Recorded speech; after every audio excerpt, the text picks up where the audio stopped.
इस महीने की 25 तारीख से यानी कि 25 मार्च से दिल्ली में एक बहुत ही क्रांतिकारी योजना चालू होने जा रही थी। मुख्यमंत्री घर घर राशन योजना। जैसा कि हम लोग जानते हैं कि सरकार गरीबों को राशन देती है, सस्ता राशन देती है। अभी तक लोगों को राशन की दुकानों के ज़रिए राशन मिलता था।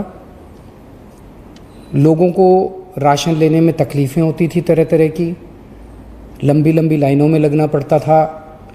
राशन की दुकानों को पूरा महीना खुलना होता है। कई सारी राशन की दुकानें 2-3 दिन खुलती हैं महीने में। लोगों को राशन मिलता नहीं है। कई दुकानें जो राशन देती है वो उसमें मिलावट करती हैं, ज़्यादा पैसे लिए जाते हैं। तरह तरह की परेशानियां लोगों को होती हैं। तो दिल्ली सरकार ने काफ़ी लोगों से चर्चा करने के बाद कुछ वर्ष पहले ये समाधान निकाला कि अगर हम सीधे बोरी में पैक करके जितनी गेहूं बनती है उतना आटा और जितना चावल बनता है वो अगर बोरी में पैक करके उतना हर एक आदमी के घर भिजवा दें जितना उसका बनता है, तो लोगों को लाइनों में नहीं लगना पड़ेगा। वो सारी जो अभी राशन की समस्याएं वो दूर हो जाएंगी। उस मकसद से मुख्यमंत्री घर घर राशन योजना लाई गई थी। 25 तारीख से इसको लागू होना था। कल दोपहर में केंद्र सरकार से हमारे पास एक चिट्ठी आई है कि ये राशन योजना आप लागू नहीं कर सकते। क्यों नहीं लागू कर सकते? थोड़ा सा हमें धक्का लगा वो चिट्ठी, क्योंकि 5 दिन पहले लागू होने के केंद्र सरकार ने इसको बंद किया। क्यों नहीं लागू कर सकते? तो उस चिट्ठी में ये लिखा हुआ है कि इसका नाम मुख्यमंत्री घर घर राशन योजना नहीं रखा जा सकता। उनको शायद मुख्यमंत्री शब्द से आपत्ति है। हम ये कोई अपना नाम करने के लिए नहीं कर रहे। हम ये योजना कोई नाम अपना नाम चमकाने के लिए नहीं कर रहे। हम ये कोई क्रेडिट के लिए नहीं कर रहे। उसमें ये भी लिखा हुआ है कि चिट्ठी में ये लिखा हुआ है कि लोगों को ये लगेगा कि ये राज्य सरकार की योजना है। हम ये अपने क्रेडिट के लिए भी नहीं कर रहे। कोरोना के कार्यकाल में भी हमने कहा था कि दिल्ली के अंदर आम आदमी पार्टी सरकार किसी भी क्रेडिट के लिए काम नहीं कर रही। क्रेडिट सारा उनका, काम सारा हमारा, जिम्मेदारी सारी हमारी। हम इसी प्रिंसिपल पे काम करते हैं। तो आज सुबह मैंने अफसरों के साथ मीटिंग करी और मैंने उनको कहा कि इस योजना का नाम हटा दो। इस योजना का नाम अब इसका कोई नाम नहीं है। ये कोई योजना नहीं है, इसका कोई नाम नहीं है। जैसे पहले केंद्र सरकार से राशन आता था वो दुकानों के जरिए बढ़ता था, अब ये राशन जो है घर घर पहुंचाया जाएगा। हमें कोई नाम के अंदर नहीं पड़ना, कोई क्रेडिट के चक्कर में नहीं पड़ना, कोई मुख्यमंत्री योजना, कोई कुछ नहीं करेंगे।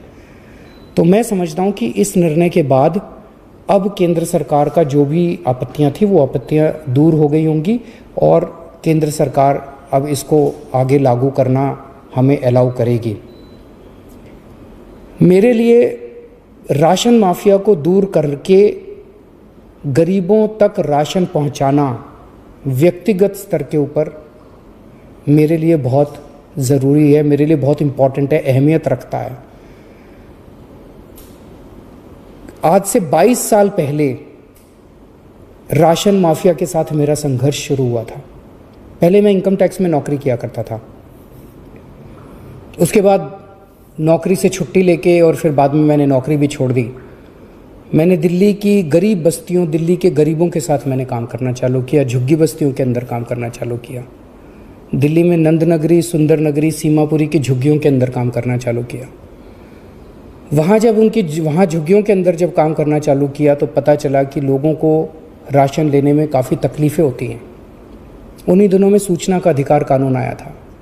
सूचना का अधिकार कानून इस्तेमाल करके जब हमने सरकारी रिकॉर्ड्स निकलवाए तो पता चला कि लोगों के झूठे दस्तखत करके, लोगों के झूठे अंगूठे के निशान लगा के लोगों के नाम पे किस तरह से राशन चोरी किया जा रहा था। बहुत बड़े स्तर के ऊपर लोगों को राशन मिलता नहीं था और लोगों का राशन चोरी हो रहा था। उसके खिलाफ हम लोगों ने आवाज़ उठाई। हमने व्यवस्था परिवर्तन के खिलाफ आवाज़ उठाई। हमने गरीबों को राशन दिलवाने के लिए काफ़ी संघर्ष किया। हमारे कई कार्यकर्ताओं पे उन दिनों में और गरीब लोगों के ऊपर राशन माफिया ने अटैक भी किया, हमले भी किए, लेकिन नतीजे कुछ खास नहीं निकले। हम व्यवस्था परिवर्तन नहीं कर पाए। किस्मत से, ऊपर वाले की किस दया से, लोगों के प्यार और मोहब्बत से कभी हमने सोचा नहीं था, लेकिन ऐसा हुआ कि दिल्ली में हमारी सरकार बन गई और अब हमारे पास निर्णय लेने का अधिकार आ गया। तो पिछले 3-4 साल से मैं व्यक्तिगत इस पूरे स्कीम के ऊपर लगा हुआ हूँ कि किस तरह से राशन गरीबों तक, साफ सुथरा राशन, अच्छा राशन ईमानदारी से पहुँचे। और तब हमने इस योजना को, घर घर राशन पहुँचाने की योजना को 3-4 साल पहले शुरू किया था। पिछले 3-4 साल में काफ़ी तकलीफ़ें आई, काफ़ी अड़चनें आई। ये बहुत ही क्रांतिकारी योजना है। जाहिर तौर पे जो माफिया है वो बहुत स्ट्रांग माफिया है, वो बहुत ताकतवर माफिया है, उसके बड़े लिंक्स हैं, चारों तरफ उसके नेटवर्क है, वो इतनी आसानी से करने नहीं देगा। पिछले 3-4 साल से मैं मशक्क़त कर रहा हूँ इस माफिया से लड़ने की, मैं पूरी कोशिश कर रहा हूँ इस योजना को लागू कराने की। अब जबकि हमारा 20-22 साल पुराना सपना पूरा होने जा रहा था कि हम एक्चुअली लोगों के घर घर तक राशन पहुँचाने में सफल हो रहे थे, तो कल जब ये अड़चन आई तो थोड़ा सा दिल बैठ गया। लेकिन हम किसी भी तरह की अड़चन नहीं आने देंगे। केंद्र सरकार की जितनी शर्तें हैं हम सारी शर्तें मानेंगे। केंद्र सरकार जो कहेगी हम वो करेंगे। हमारा मकसद केवल और केवल जनता तक ईमानदारी से साफ़ सुथरा सस्ता राशन पहुंचाना है। अगर वो राशन पहुंच गया तो दिल को बड़ा सुकून मिलेगा और गरीबों की दुआएं मिलेंगी। उन गरीबों की दुआएं हैं जिसकी वजह से आज हमारे दिल्ली के अंदर, हम तो छोटे से लोग हैं, हमारी सरकार चल रही है। तो मैं उम्मीद करता हूं कि अब इस निर्णय के बाद कि ये कोई नई योजना नहीं है, कोई इसका नाम नहीं दिया जाएगा। परसों हम कैबिनेट मीटिंग रख रहे हैं, कैबिनेट के अंदर इस पे निर्णय लेके कैबिनेट का प्रस्ताव हम केंद्र सरकार को भेज देंगे। मैं उम्मीद करता हूं अब इसमें हमें केंद्र सरकार का पूरा सहयोग मिलेगा।